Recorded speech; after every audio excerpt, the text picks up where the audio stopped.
তোমরা যেখানে এসেছো সেটা হচ্ছে প্রেসিডেন্সি বোর্ডিং হাউস। 1917 সালে আমার ঠাকুরদাদা নন্দলাল দত্ত শুরু করেছিলেন। আমার নাম সন্দীপ দত্ত, আমি হচ্ছে থার্ড জেনারেশন। এইবারে এই প্রেসিডেন্সি বোর্ডিং এর রান্নাঘর ছিল এই মহল হোটেল, যেটা তোমরা এখন খেলে। তো এইটা হচ্ছে রান্না হতো যখন প্রেসিডেন্সি বোর্ডিং হাউস পুরোদমে লোকজন থাকতো, খাওয়া দাওয়া হতো। প্রথমে এখান থেকে রান্না হয়ে পাশের ঘরটা যেটা রান্নাঘর আছে সেখানে খাওয়া দাওয়া হতো। পরবর্তীকালে যখন প্রেসিডেন্সি বোর্ডিং এর খাওয়া দাওয়া উঠে গেল, তখন এই ঘরটাতে খাওয়া দাওয়ার ব্যবস্থা করে পাশের ঘরটাতে রান্নাঘর করা হয়েছে, মানে উল্টে দেওয়া হয়েছে আর কি, যাতে এখান থেকে ঢুকতে লোকের সুবিধা হয় এইটা। আর এই প্রেসিডেন্সি বোর্ডিং অনেক পুরনো, অনেক মহান ব্যক্তিরা এখানে থেকে গেছেন। তাদের মধ্যে দুজনের নাম বলছি যারা বিশ্ববিখ্যাত।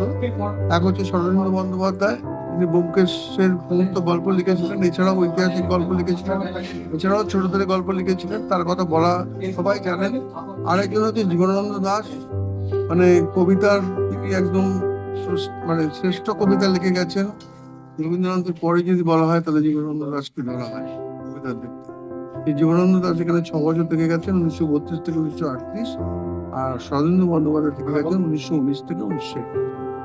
প্রচুর লোক এখানে খেতে আসেন, অনেক বিদেশ থেকেও লোক আসেন খেতে। বিদেশে যারা বাঙালিরা থাকেন তারা আসেন যখন কলকাতায়, তখন একবার মহলে না ঘুরে যান না। আর অনেক ফরেনার যারা বিদেশি বিদেশিনী, তারাও এখানে এসে খেয়ে যান।